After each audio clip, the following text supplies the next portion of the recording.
Dan pasti banyak orang bilang begini, oke, saya mau masuk jalan itu ujungnya kemana? Karena orang selalu bilang, saya membutuhkan kepastian, jalan, kebenaran, dan hidup. Dia bilang begini, sudahkah kamu mengerti bahwa Nabi Yesaya 700 tahun sebelum Yesus hadir, dia menuliskan sebuah pernyataan yang sangat dahsyat dan mengatakan bahwa dia yang hadir itu adalah penasehat ajaib, Allah yang perkasa, Bapa yang kekal, dan Raja damai. Yang Yesaya maksudkan adalah korelasi dengan apa yang Yesus katakan adalah, aku adalah jalan. Kita bertanya, kok saya nggak bisa lihat ujungnya? Ikut aku akan tuntun hidupmu. Dan selama perjalanan itu, aku adalah penasehat ajaib. Di tengah jalan, kamu nanti akan menemukan kebenaran siapa diriku.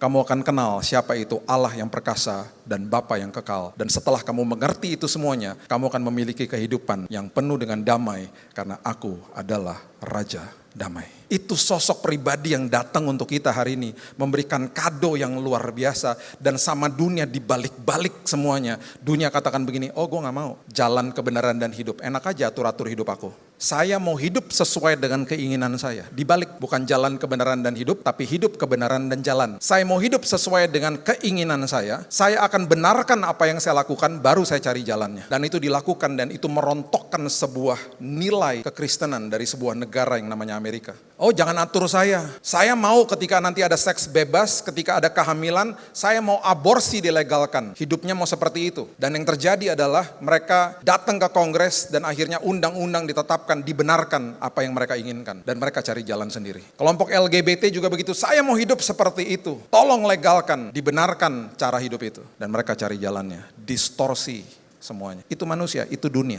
Dan kalau hari ini kita bilang bahwa saya adalah orang Kristen, berarti saya adalah pengikut Kristus. Dan itu sebabnya ketika orang terjebak di dalam ranah agama, tidak mengerti bahwa Tuhan terlebih dahulu sudah mengasihi saya, sudah memberikan segala sesuatunya untuk kita semuanya, akhirnya timbullah pernyataan-pernyataan seperti begini misalnya di gereja.